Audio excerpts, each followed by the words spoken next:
ನನ್ಗೆ ಇನ್ನೊಂದು ತುಂಬಾ ಇಂಟ್ರೆಸ್ಟಿಂಗ್ ಅನ್ಸಿತ್ತು ಅಂದ್ರೆ ಜಯೇಶ್ ಅವ್ರನ್ನ ಅಂದ್ರೆ ಅಂತ ಲೆಜೆಂಡ್ ಆಕ್ಟರ್ ಸಿಂಗರ್, ಸೊ ಅವ್ರನ್ನ ಹೆಂಗ್ ಒಪ್ಸಿದ್ರಿ ಈ ಕ್ಯಾರೆಕ್ಟರ್ಗೆ? ಅವ್ರು ಆರಾಮ್ ಒಪ್ಕೊಂಡ್ರ ಮಾಡಕ್ಕೆ? ಅವ್ರು ನಾನು ಕತೆ ಹೇಳಕ್ ಹೋದಾಗ 2 ದಿನ ಮನೆಯಿಂದ ಈಚೆ ನಿನ್ ಕತೆ ಹೇಳ್ಸಿ ನಮ್ಮ ಕತೆ ಕೇಳಿ ಅಂದೆ. ನಾನು ಸಿನಿಮಾನೇ ಮಾಡೋದು ಅಂದ್ಮೇಲೆ ಕತೆ ಯಾಕೆ ಕೇಳಿ ಅಂತ ಅವರು 2 ಸಲ ಕಳಿಸ್ಬಿಟ್ರು. ನಾನು ಕೇಳಲೇ ಇಲ್ಲ ಅವ್ರ ಕತೆ. ಕೊನೆಗೆ ಮತ್ತೆ ಯಾರನ್ನೋ ಕರ್ಕೊಂಡು ಹೋಗಿ ಅವ್ರು ಹೇಳಿದ್ರು ನಾನು ಸಿನಿಮಾನೇ ಮಾಡಲ್ಲ ಅಂತ. ಅವ್ರಿಗೆ ನಾಟಕದಲ್ಲಿ ತುಂಬಾ ಬಿಸಿ ಅವರು. ಅವ್ರು ಇಂಡಿಯಾ ಪೂರ್ತಿ, ಪ್ರಪಂಚ ಪೂರ್ತಿ ಓಡಾಡ್ತಾ ಇರ್ತಾರೆ. 5 ನಿಮಿಷ ಕೇಳಿ ಅಂತ. 5 ನಿಮಿಷ ನಾನು ಮಾಡಲ್ಲ, ಬಟ್ ಕೇಳ್ತೀನಿ ನಿನ್ಗೋಸ್ಕರ 2 ಸಲ ಬಂದಿದ್ಯಾ ಮನೆ ಮುಂದೆ ಅಂತ 5 ನಿಮಿಷ ಟೈಮ್ ಕೊಟ್ಟರು. 5 ನಿಮಿಷ ನಾನು ಹೇಳಿದ ಕತೆ 6ನೇ ನಿಮಿಷ ನಾನು ಮಾಡ್ತೀನಿ. ಅದು ಅವ್ರು ಅಷ್ಟೇ ಕೇಳಿದ್ರು ಕತೆ. ಅವ್ರು ಹೇಳಿದ್ರು 6ನೇ ನಿಮಿಷ ಕತೆ ಕೇಳಿ 6 ದಿನ ಕಾಲ್ ಶೀಟ್ ಬೇಕಾಗುತ್ತೆ, ನಾನು ಮಾಡ್ತೀನಿ, ನಾನು ಬರ್ತೀನಿ ಅಷ್ಟೇ, ಯಾವಾಗ ಬೇಕು ಡೇಟ್ ಹೇಳು, ಇಷ್ಟೇ ಹೇಳಿದವರು. ಅವರಿಗೆ ಏನಾಗುತ್ತೆ, ಆ ಲೆವೆಲ್ಲಿಗೆ ಹೋದಾಗ ಅವರು ನಿಮಗೆ ಒಂದು ಎಳೆ ಕೇಳಿದ್ರೆ ಸಾಕು, ಇದಕ್ಕೆ ಏನು ಜೀವ ಇದೆ, ಏನು ಮಾಡ್ಬೋದು, ಎಲ್ಲಿಗೆ ಹೋಗುತ್ತೆ ಈ ಸಿನಿಮಾ ಅನ್ನೋದಷ್ಟು ನಾಲೆಜ್ ಇರೋದು. ಅವರು ಈ ಸಿನಿಮಾದ ಇವರು ಹೀರೋ ಅಲ್ಲ, ಆಕ್ಚುಲಿ ಹೀರೋಯಿನ್ ಸಿನಿಮಾದಲ್ಲಿ ಅವರು ಸಚ್ ಅನ್ ಎಕ್ಸ್ಪೀರಿಯನ್ಸ್ ಲೆಜೆಂಡ್ ಅಲ್ವಾ. ಬಟ್ ಚಿಕ್ಕ ಹುಡುಗಿ ತರ ಡೆಬ್ಯೂ ಫಿಲ್ಮ್ ತರ ಇಂಟ್ರೆಸ್ಟ್, ಎಂಥೂಸಿಯಾಸಮ್ ಅಲ್ಲಿ ವೇಶಿಪ್ ವೆರಿ ಇನ್ಸ್ಪೈರಿಂಗ್ ಪರ್ಸನಾಲಿಟಿ. ಸ್ಕ್ರಿಪ್ಟ್ ಕೊಟ್ರೆ ಅವರಿಗೆ ಅವ್ರು ಕರೆಕ್ಟ್ ಇರಬೇಕು ಹ್ಯಾಂಡ್ ರೈಟಿಂಗ್ ಇಂದ.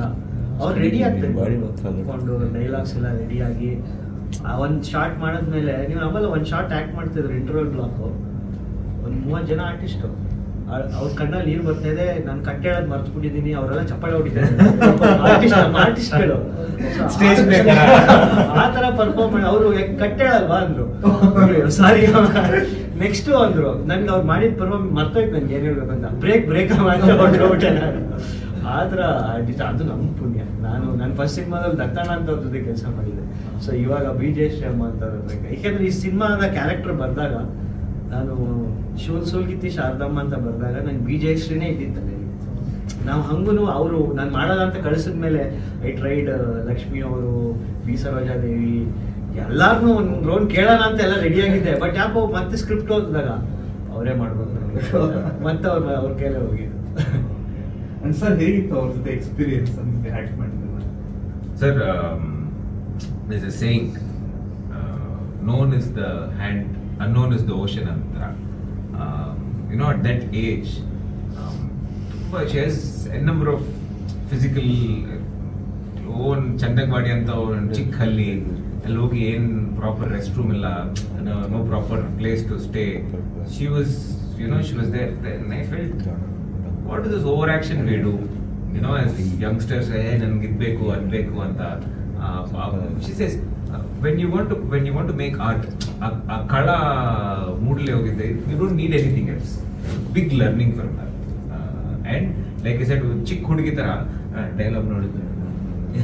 Like, ma'am, no, first film or last film, any film, you have to put same amount of effort. And the love she gave all of us. ಪ್ರೀತಿ ಒಂದು ಸಿಕ್ಕಿತು. Let it be Raghu or me or everybody. She treated everybody like her grandchildren. So that is an experience, for lifetime experience. Madam ಅಲ್ಲಿ BJ Shri madam ಅಲ್ಲಿ work. See, I'm from theatre. ನಾನು ನಾಟಕ ಹಚ್ಕೊಂಡೇ begin ಮಾಡಿ. So for me it is like, I know, I was telling him, at least for this, thank you. For me it's done. Whatever I wanted to get from this film, hit or not, I have in this just to be performing with her and be doing this. And ಈಗ ಹೆಜ್ಜೆ ಇಟ್ಟಿದ್ದೀರಾ. So first cinema ಅಂತ ಹೇಳ್ಬಿಟ್ಟು, so next ಬಂದ್ರೆ ಆಫರ್ಗಳು ಮಾಡ್ತೀರಾ ಹೇಗೆ? 100%. They're coming, but I'm looking for the right script.